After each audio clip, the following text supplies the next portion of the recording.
Il y a des moments dans la vie qui semblent suspendus dans le temps, comme s'ils attendaient d'être compris. Des instants qui ne font sens qu'après coup, quand il est déjà trop tard. Ce soir-là, dans une chambre baignée par la lumière bleue d'un écran encore allumé, un simple appel manqué allait tout changer. Un détail si banal, si facile à ignorer. Sauf que cette fois, il venait de lui-même. Le numéro affiché n'était pas celui d'un inconnu. C'était son propre numéro. Même contact, même opérateur, même historique d'appel. Mais avec une date impossible. La veille. Comment un téléphone peut-il recevoir un appel du passé? Et pourquoi cette voix familière semblait-elle trembler de peur? À travers le haut-parleur, une seule phrase, rapide, étouffée par des interférences. Ne va pas là-bas. Rien d'autre. Pas de nom, pas de contexte. Juste cet avertissement, lancé dans l'obscurité. Il aurait pu l'ignorer, rire nerveusement, supprimer le message, passer à autre chose, mais quelque chose en lui refusait de le faire. Comme si une partie de son esprit avait reconnu cette peur, cette urgence, cette vérité muette glissée entre les mots. Depuis ce moment, le silence dans sa chambre ne lui paraît plus aussi innocent. Chaque vibration de son téléphone lui donne un frisson, comme si le temps jouait avec lui. Autour de lui, personne ne semble inquiet. Les cours continuent, les amis rient, les adultes parlent sans écouter. Et pourtant, un fil invisible s'est tendu quelque part, tiré par un événement qu'il ne comprend pas encore. Le monde suit son cours, mais lui, il a l'impression de marcher dans un souvenir qui ne lui appartient pas. Un souvenir qui n'a pas encore eu lieu. Plus il cherche des explications, plus les réponses lui échappent. Et le plus troublant, c'est cette sensation persistante qu'il a déjà vécu tout ça. Comme une boucle discrète, un murmure dans l'air, une impression de déjà-vu trop précise pour être ignorée. Est-ce qu'on peut prévenir une tragédie qui n'a pas encore eu lieu, ou est-ce justement en essayant qu'on la provoque? Ce que vous allez entendre n'est pas une histoire comme les autres. Ce n'est pas un simple fait divers, ni une légende urbaine. C'est une énigme qui défie le temps, une question sans réponse évidente. Et peut-être, en l'écoutant jusqu'au bout, vous comprendrez pourquoi certains appels ne devraient jamais être ignorés. Ce matin-là, après une nuit d'insomnie silencieuse, il tente de retrouver un semblant de normalité. Il enfile son sweat préféré, attrape son sac à dos et sort sans un mot. Les rues sont humides, le ciel bas. Chaque pas jusqu'au lycée semble plus lourd qu'hier. Il garde les yeux baissés, fuyant le regard des autres, mais une pensée revient sans cesse. Pourquoi son propre numéro? Qui aurait pu enregistrer cet appel avant même qu'il ne se produise? En classe, il est physiquement présent, mais mentalement ailleurs. Son téléphone posé sur la table, écran noir. Il le regarde souvent, comme s'il s'attendait à ce qu'il se réveille, à ce qu'un autre message surgisse. Durant la pause, il finit par parler à Bastien, son ami le plus proche. Bastien rit doucement, pensant à une mauvaise blague ou à un rêve mal digéré. Mais quand il voit l'expression de son visage, son rire s'estompe. « Et si c'était un canular ?» propose-t-il, mais même lui ne semble pas convaincu. L'après-midi, il cherche des réponses sur des forums, appels fantômes, boucles temporelles, glitch dans la matrice. Il lit des témoignages anonymes, étrangement similaires. Certains parlent d'avertissements venus du futur, d'autres de décisions qu'il regrette. Il veut y croire, sans y croire. Et s'il avait imaginé cette voix, mais la peur ne disparaît pas, elle grandit, comme une encre invisible. Le soir, dans sa chambre, il écoute à nouveau la note vocale. Toujours cette même phrase, murmurée, hachée, mais terriblement claire. Ne va pas là-bas. Il la repasse encore et encore. L'intonation, les pauses, le souffle, c'est bien lui. Il reconnaît sa propre voix. Et cela, il ne peut plus l'ignorer. Comment aurait-il pu s'enregistrer sans s'en souvenir? Qui était ce là-bas?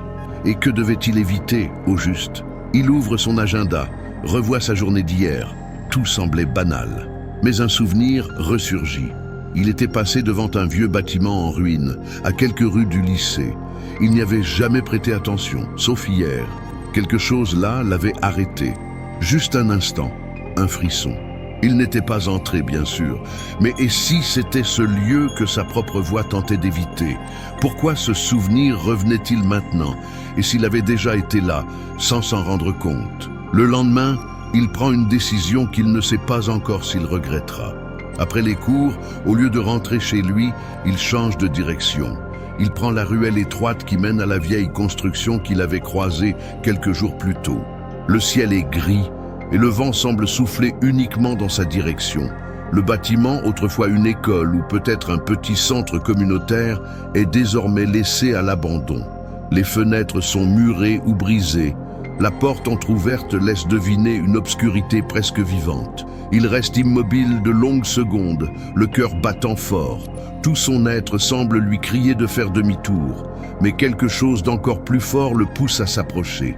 Il avance lentement, pose la main sur la porte, mais ne franchit pas le seuil. Une odeur de bois humide et de fer rouillé flotte dans l'air. Au fond du couloir intérieur, un cliquetis métallique résonne, comme si quelque chose venait de tomber ou d'être déplacé. Il recule, pas à cause d'un bruit ou d'un danger concret, mais parce qu'il ressent, au plus profond de lui, que ce n'est pas encore le moment. Il s'éloigne du lieu, mais ne le quitte pas des yeux. Comme s'il craignait qu'en tournant le dos, il manquerait quelque chose. Un détail, un signe. Ce lieu n'est pas simplement abandonné. Il semble en suspens, entre deux états, comme une faille dans la réalité ordinaire. Plus tard ce soir-là, en dînant avec sa mère, il lui pose une question banale. « Tu connais la vieille école près de la rue Saint-Paul » Elle lève les yeux, un peu surprise. « Celle qui a fermé après l'incident » demande-t-elle, sans s'attarder. Il n'ose pas demander ce qu'elle entend par incident. Il préfère chercher seul. Sur Internet, il ne trouve rien de concret. Pas d'articles, pas de faits, juste des rumeurs sur des forums locaux. Certains parlent de disparition, d'autres d'un jeune qui aurait perdu la tête. Rien de confirmé, juste des échos, des fragments. Il ferme son ordinateur, regarde son reflet dans la vitre de sa chambre, et pour une fraction de seconde, il jurerait voir quelqu'un derrière lui. Quand il se retourne, la pièce est vide, ou du moins il le croit. Les jours suivants, les signes se multiplient. Des détails infimes, mais impossibles à ignorer. Son réveil sonne parfois avant l'heure programmée. Des notifications apparaissent, puis disparaissent, sans qu'il ait le temps de les lire. Un message texte une fois, contenant une seule phrase. « Tu l'as déjà vécu ». Il cligne des yeux, et le message n'est plus là. Il se met à douter de sa mémoire, de sa perception, de ce qui est réel et de ce qui pourrait ne plus l'être. Dans son cahier de cours, il retrouve une page arrachée, puis recollée.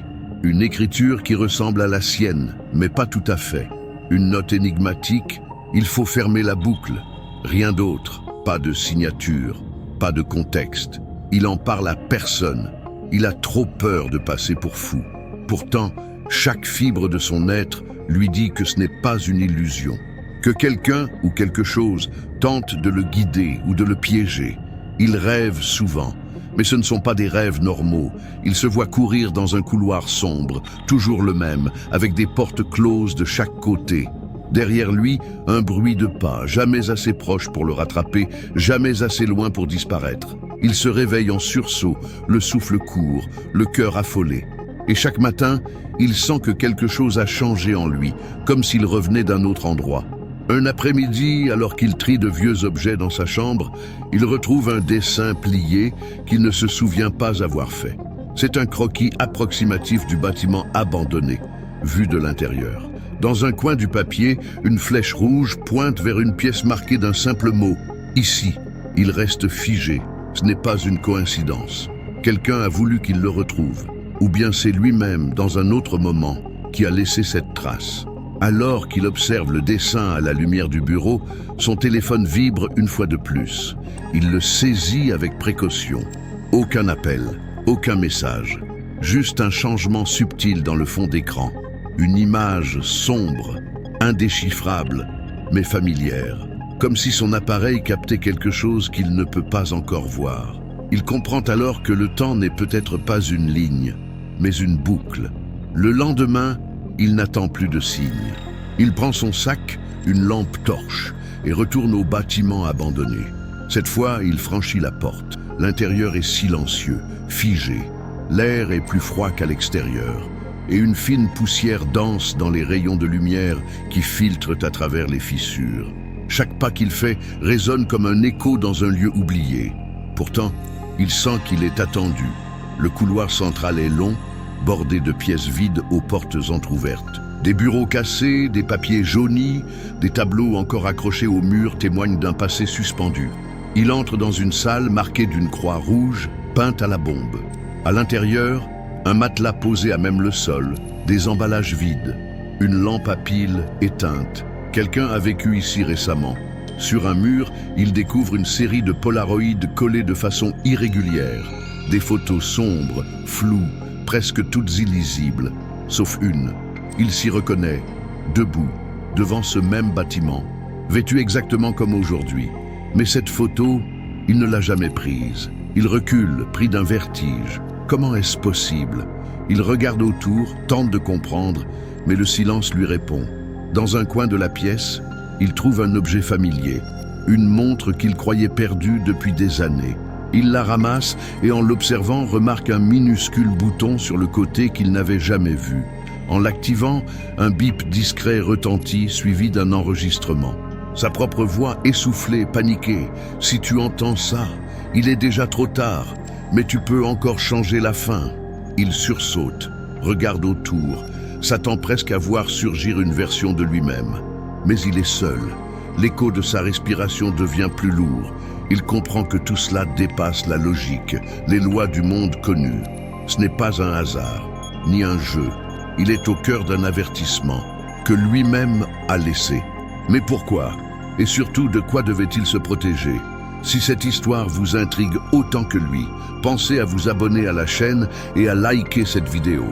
D'autres mystères vous attendent et chaque détail compte. Derrière lui, un bruit, léger mais net. Quelqu'un ou quelque chose vient d'entrer dans le bâtiment. Il se fige, tend l'oreille. Le bruit se répète. Une planche qui grince, comme si un pas discret venait d'écraser le sol poussiéreux. Il n'ose pas appeler. Il ne veut pas de réponse. Il se déplace lentement jusqu'au couloir, la lampe torche tremblante dans sa main. Le faisceau balaie les murs, révélant des traces qu'il n'avait pas vues à l'aller. Des marques sur le sol, des empreintes, les siennes ou celles d'un autre lui. Au fond du couloir, une porte entrebâillée. Elle n'était pas comme ça plus tôt. Il s'en approche. À l'intérieur, une ancienne salle de réunion avec un miroir fissuré accroché à un mur. Il entre, attiré malgré lui. En se plaçant devant le miroir, il sent quelque chose de différent. Son reflet ne le suit pas immédiatement. Un léger décalage, une hésitation. Il recule d'un pas. Son reflet aussi. Mais quand il s'approche de nouveau, le reflet reste figé, comme s'il observait. Puis, dans un souffle, il voit ce reflet prononcer des mots qu'il n'entend pas. Les lèvres bougent, silencieusement, avec insistance. Il tente de lire. 3 mots, pas encore prêts. Il cligne des yeux. Le reflet redevient normal. Il est seul. Mais il sait que ce n'était pas une illusion. Quelque chose ou quelqu'un semble essayer de lui transmettre un message de manière détournée. Le bâtiment n'est plus simplement un lieu physique. Il devient un carrefour, un point de passage entre ce qu'il sait et ce qu'il ne comprend pas encore. Un lieu qui capte les traces de ses propres hésitations, de ses choix passés ou futurs. Sur le sol, il trouve un carnet à moitié brûlé. Il l'ouvre. À l'intérieur, des pages couvertes de sa propre écriture, mais dans un style plus nerveux, plus précipité. Des dates, des lieux, des phrases comme « essaie encore »,« reviens en arrière » et « ne change pas ce que tu ignores ». Le carnet se termine abruptement sur une dernière phrase griffonnée en rouge. Il va falloir choisir. Ce mot le glace. Choisir quoi? Entre quoi et quoi? Et s'il faisait déjà partie d'une boucle? S'il avait déjà tenté plusieurs fois de changer les choses? Et que chaque tentative le ramenait ici, à ce même bâtiment, à ce même moment? Il entend alors, au loin, son propre téléphone sonner. Il sort précipitamment le téléphone de sa poche. L'écran affiche, une fois de plus, son propre numéro. La même icône, le même opérateur, la même heure étrange. Mais cette fois, il hésite à décrocher. Que faire quand on est appelé par une version de soi-même qui semble en savoir plus? Il laisse l'appel aller vers la messagerie vocale. Le message ne tarde pas à arriver. Il met le haut-parleur. Le silence règne, puis un bruit de souffle, et enfin sa voix, essoufflée, presque brisée. Ce n'est pas la première fois, mais tu peux l'empêcher. Il écoute en boucle. À chaque fois, son esprit capte un détail différent. Une émotion dans la voix, une intonation, une fatigue ancienne. Il comprend maintenant que cette histoire ne commence pas aujourd'hui. Elle a déjà eu lieu, peut-être plusieurs fois. Et s'il a laissé ces messages, ces indices, ce n'était pas pour s'effrayer, mais pour s'avertir, pour empêcher quelque chose d'invisible mais inévitable. Il décide de retourner dans la pièce avec les polaroïdes. En observant les images plus attentivement, il remarque qu'elles ne sont pas disposées au hasard. Elles forment une ligne, une séquence, une sorte de carte, une représentation de ses pas, de ses décisions. Certaines photos sont presque noires, d'autres plus claires, comme si elles représentaient des instants où il a choisi d'aller à gauche ou à droite, ou de ne rien faire. Au bout de la séquence, une dernière image, encore vierge. Il comprend que cette photo n'a pas encore été prise, que ce moment n'est pas encore arrivé, et que ce qu'il fera maintenant influencera ce que cette image deviendra. Il sort son propre téléphone pour prendre une photo de cette dernière image. Mais l'appareil ne fonctionne plus. L'écran est figé. Tout semble bloqué. Comme si le bâtiment lui-même refusait qu'il capture l'instant, qu'il le fige dans le temps. Il sent que tout converge, que quelque chose approche. Il doit comprendre ce que signifie empêcher. Et surtout, quoi? Si vous êtes toujours là, pensez à liker la vidéo et à vous abonner. Des histoires comme celle-ci sont rares, mais elles laissent une empreinte longtemps après que l'écran s'éteint. Dans le couloir, une lumière s'allume soudainement, alors que le bâtiment est censé être hors service depuis des années. La lumière au bout du couloir est faible mais bien réelle. Une ampoule nue pend au plafond, vacillant lentement. Il s'en approche, lentement, comme guidé par un instinct plus fort que la peur. La pièce qu'elle éclaire est différente des autres. Pas de poussière, pas de débris. Elle semble entretenue.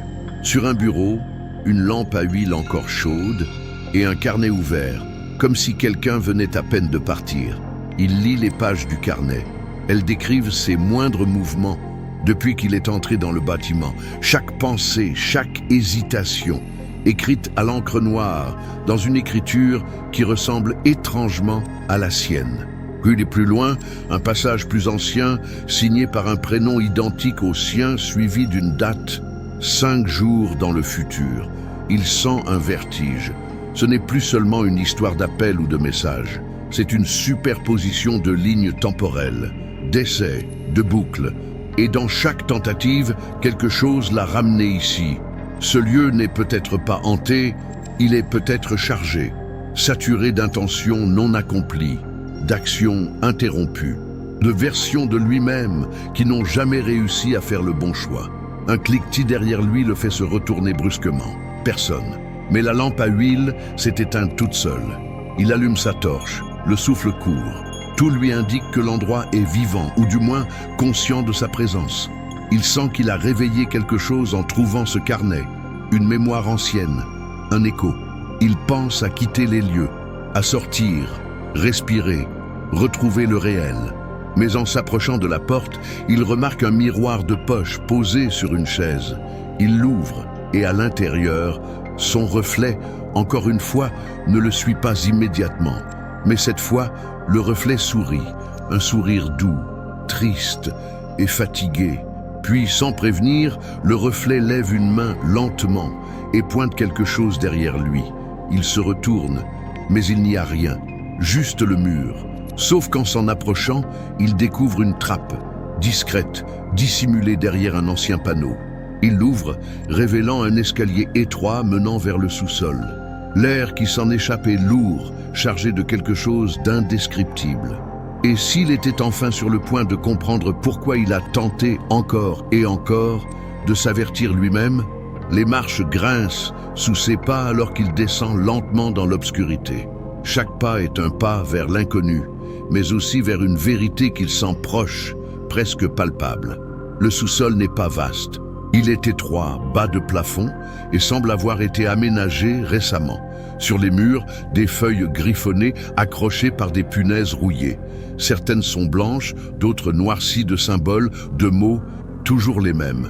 Encore une fois, tu sais déjà, fais le choix. Au fond de la pièce, une chaise. Dessus, un dictaphone. Il le prend, hésite, puis appuie sur lecture. Sa voix résonne dans le silence. Fatigué, plus âgé. Je suis revenu ici plus de fois que je ne peux en compter. À chaque tentative, j'échoue. Soit j'oublie, soit je panique, soit je refuse de croire. Mais cette fois, tu es allé plus loin. Si tu écoutes ceci, c'est que tu es prêt. Le souffle lui manque. Il s'assoit, incapable de tenir debout. Tout s'emboîte. Les photos, les messages, les rêves. Ce n'étaient pas des hallucinations. C'était un plan, une stratégie, conçue par lui-même à travers des itérations de sa propre vie. Et à chaque cycle, un espoir de plus d'y arriver. Mais y arriver à quoi? Empêcher quoi? La réponse reste floue. Dans un coin, une boîte métallique. Il l'ouvre. À l'intérieur, une photo froissée, une silhouette floue, sortant du bâtiment, sous la pluie. Il la retourne. Une date et une heure. Aujourd'hui. Dans moins de 15 minutes. Il comprend. Quelqu'un va venir. Quelqu'un qu'il a déjà vu. Ou peut-être lui-même. Une version future. Ou passée. Il n'a plus le luxe de douter. Il remonte à la surface, le souffle court, les mains tremblantes. Le ciel est devenu plus sombre. Il pleut légèrement. Il regarde l'heure. Il reste peu de temps. Il sait qu'il doit se placer exactement là où la photo a été prise. Peut-être que c'est là que tout se joue. Peut-être que ce qu'il fera ou ne fera pas changera enfin le résultat de cette boucle. Si vous êtes arrivé jusqu'ici, abonnez-vous pour ne pas manquer les autres histoires comme celle-ci. Et dites-nous en commentaire, que feriez-vous si vous deviez faire un choix, sans en connaître les conséquences? Il se place dans la rue, à l'endroit exact, et attend. Une silhouette approche au loin, familière, trop familière. La silhouette se rapproche lentement, avançant avec hésitation, comme si elle aussi ressentait le poids du moment. Sous la capuche détrempée, un visage émerge, le sien, plus marqué, plus fatigué. Le souffle suspendu, il n'ose pas bouger. Les deux se fixent sans un mot, comme deux miroirs se regardant à travers le verre du temps. Aucune parole n'est échangée, elle serait inutile. Tout est compris dans ce regard. Le double s'approche et tend la main. Dans sa paume, un objet, petit, circulaire, familier. C'est une clé. Il la prend, sans comprendre totalement ce qu'elle ouvre, mais sentant qu'elle est importante. Le double recule ensuite, et dans un dernier regard empreint d'émotion, il disparaît au coin de la rue. Comme s'il n'avait jamais été là, comme s'il avait accompli ce pourquoi il était revenu. Il reste là, seul, sous la pluie, la clé dans la main. Le vent souffle doucement, effaçant les traces sur le sol mouillé. Il regarde la façade du bâtiment abandonné. Quelque chose en lui sait exactement où cette clé doit aller. Il y retourne une dernière fois, traverse les couloirs maintenant silencieux avec une étrange paix intérieure. Comme si cette fois, il n'était plus prisonnier du cycle, mais devenu son architecte. Dans une pièce qu'il n'avait pas encore explorée, il trouve une armoire scellée. La clé tourne dans la serrure avec fluidité. À l'intérieur, un cahier, vieux, jauni, épais. Il l'ouvre, et à la première page, une phrase écrite à la main, « Celui qui comprend le cycle en devient le maître ». Ce n'est pas une conclusion, ni une réponse, c'est une continuité. Il referme le cahier et sort du bâtiment. L'air semble plus léger, les bruits de la ville reviennent, les lumières paraissent plus claires. Il marche sans se retourner.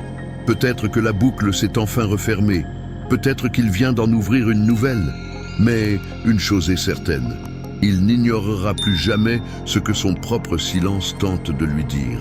Et vous, si vous receviez un appel de votre propre numéro, venu d'hier, avec un simple message, « N'y va pas », est-ce que vous écouteriez? Merci d'avoir suivi cette histoire jusqu'au bout. Abonnez-vous pour d'autres récits qui défient le réel. Et dites-nous dans les commentaires, qu'auriez-vous fait à sa place ?